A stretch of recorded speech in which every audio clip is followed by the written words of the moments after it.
Hello students, आज हम लोग पढ़ेंगे सरल परिपथ क्या होता है और उसमें किरचॉफ का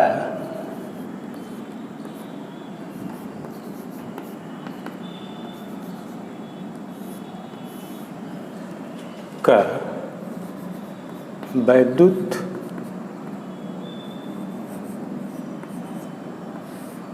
परिपथ संबंधी नियम पढ़ेंगे।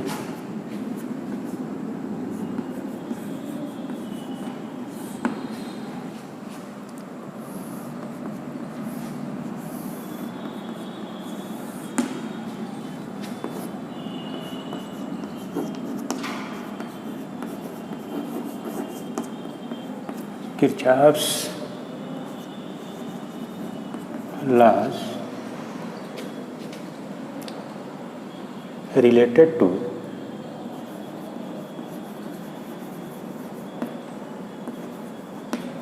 electric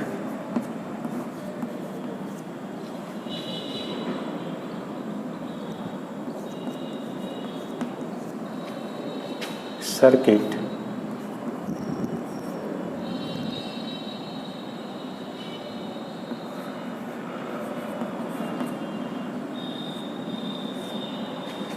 तो ये देखा जाए तो क्या कहा किरचॉफ ने? किरचॉफ ने ये कहा कि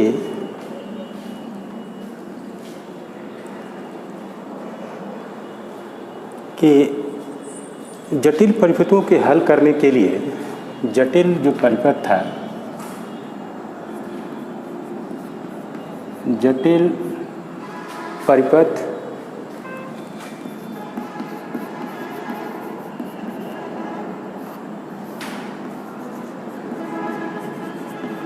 हल करने के लिए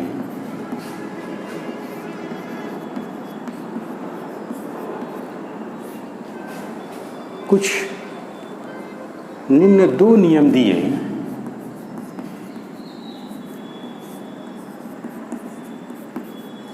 निम्न दो नियम दिए जिसे किरचॉफ का नियम कहते हैं।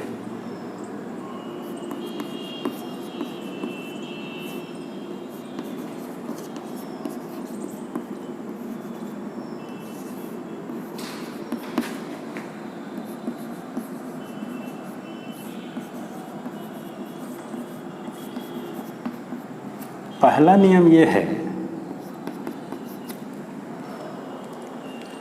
कि यदि ये देखा जाए तो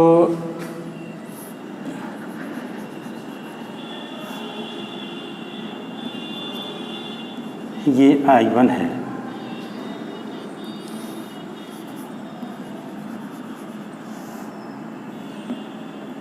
I2 है,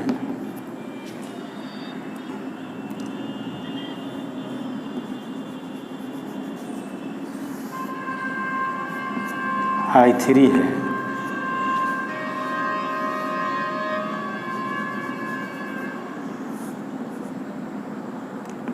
I4 है,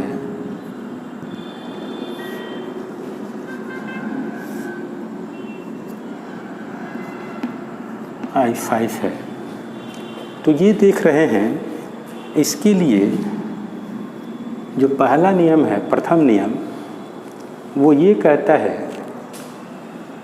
कि ये जितने भी हम बनाना चाहें तो हम I6 भी लिख सकते हैं। तो पहला नियम ये कहता है कि किसी संधि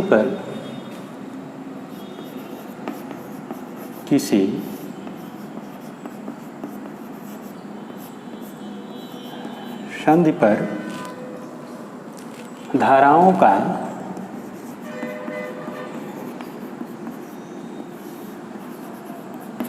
बीजगणितीय योग जो होता है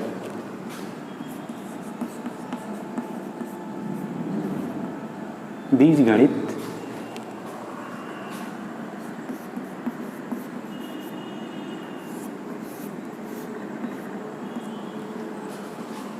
योग शून्य होता है।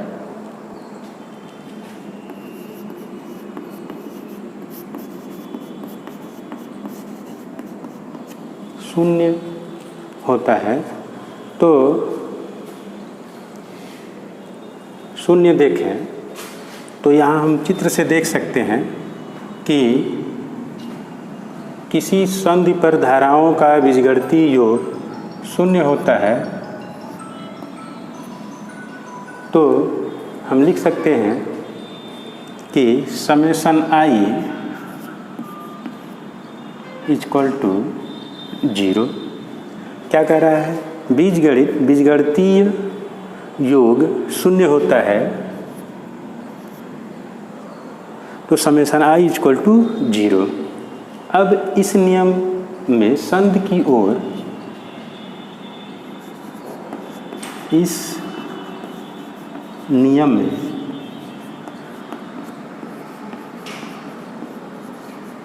संधि की ओर आने वाली धाराओं का चिन्ह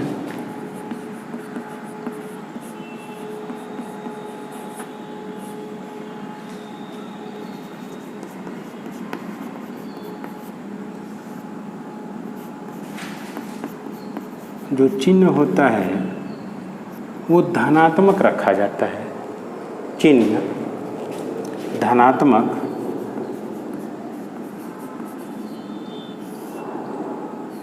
तथा संधि से दूर जाने वाले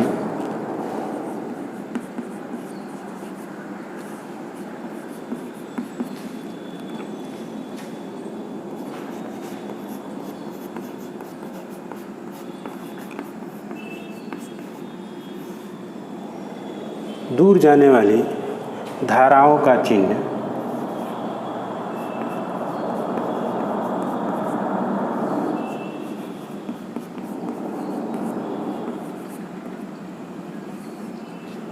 ऋणात्मक रखा जाता है।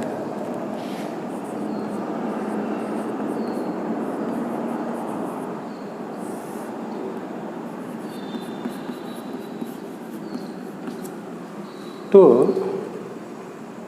इस नियम से देखा जाए तो यहाँ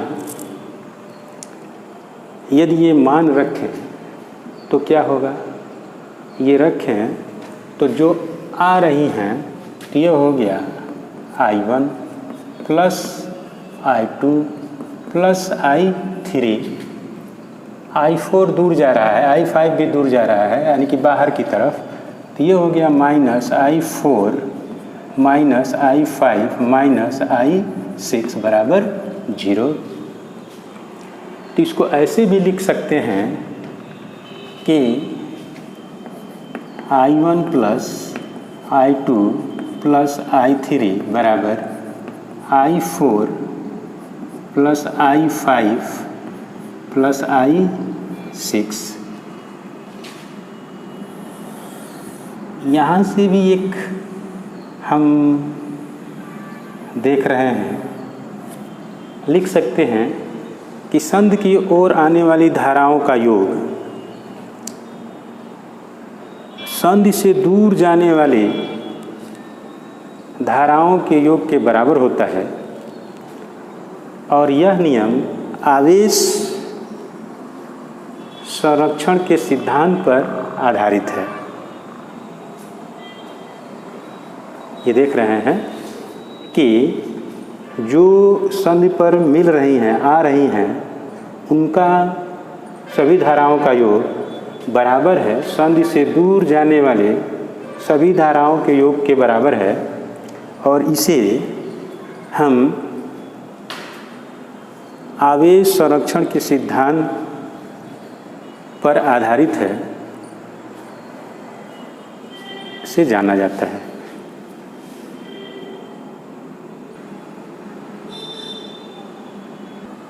दूसरा नियम ये कहता है कि जैसे मान लें कि यह एक हमारा परिपथ है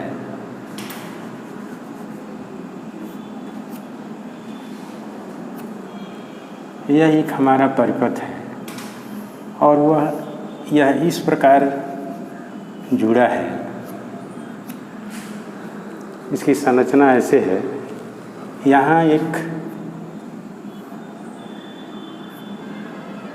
सेल लगा हुआ है, देखा जाए तो E1 है, यह E2 है सेल। यहाँ जो धारा है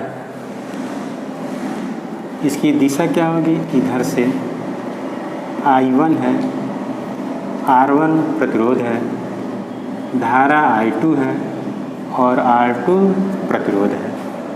इस सेल की दिशा इधर है तो इस E2 की भी दिशा इस प्रकार होगी। तो दूसरा नियम ये कहता है किसी बंद विद्युत परिपथ में धारा और प्रतिरोध का गुणनफल का बीजगणितीय योग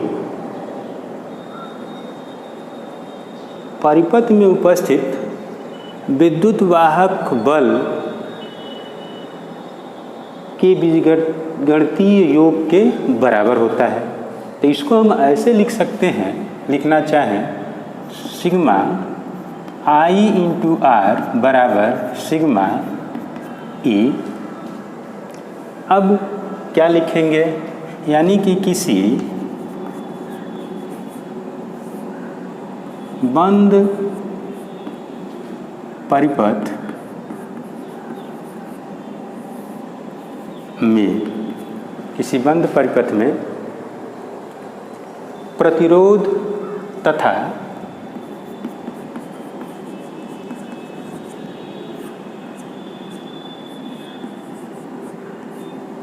उसमें बहने वाली धाराओं के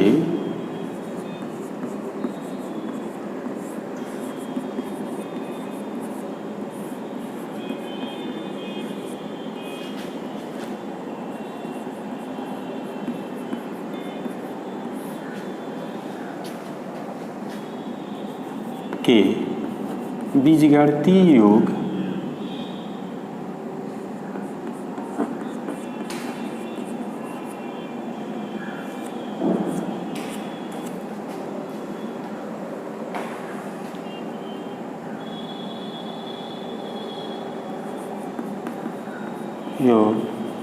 का गुणनफल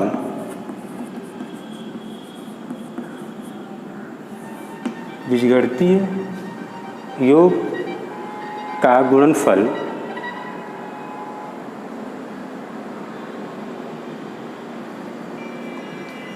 या ऐसे लिख सकते हैं कि बहने वाली धाराओं के बीजगणितीय का गुणनफल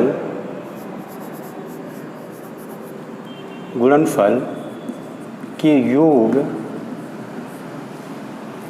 गुणनफल के योग परिपथ में उपस्थित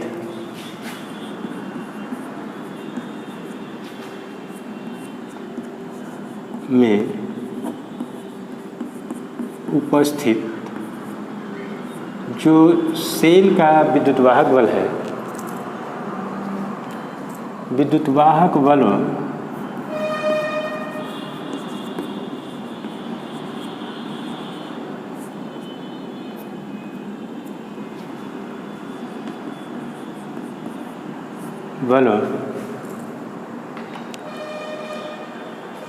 के बीजगणितीय योग के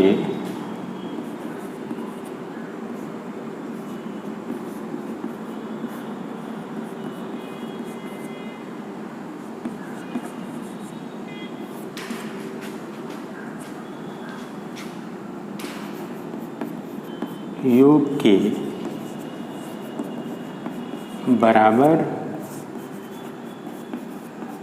होता है।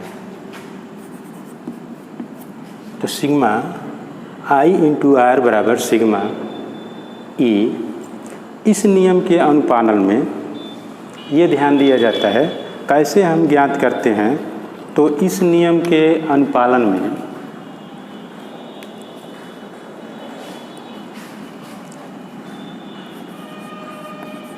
इस नियम के अनुपालन में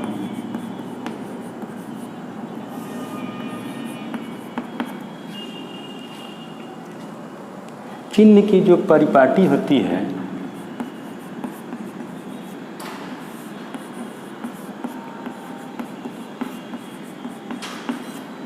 परिपाटी होगी, जो चिन्ह हम लिखेंगे यह है कि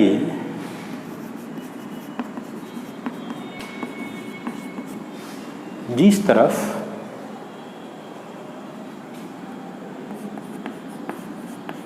जिस धारा की दिशा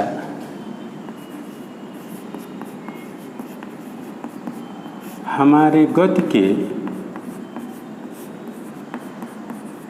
जो हम चल रहे हैं गति के अनुकूल होती है,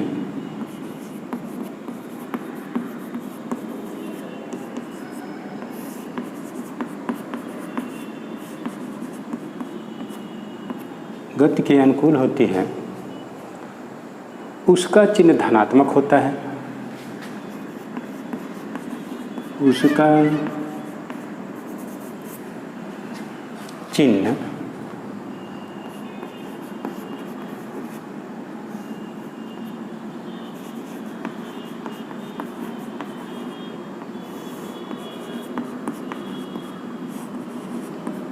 धनात्मक होता है।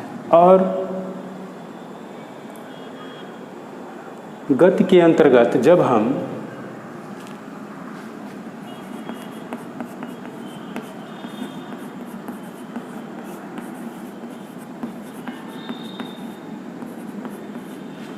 जो गति के अंतर्गत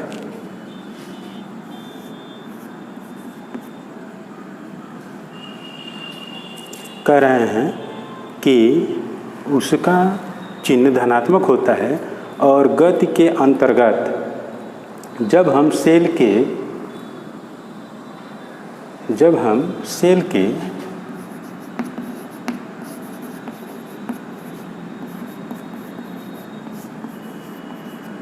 ऋण ध्रुव से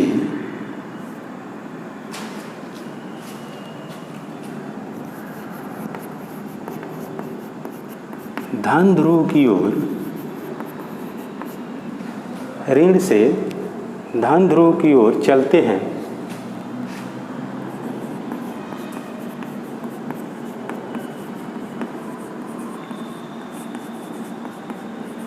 तो विद्युतवाहक बल धनात्मक होता है।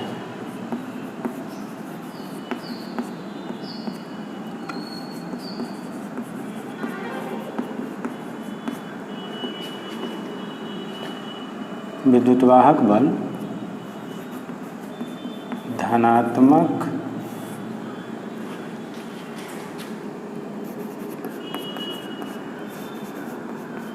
होता है। तो यहाँ से हम देखें, चित्र से जो देखें तो हम क्या लिख सकते हैं?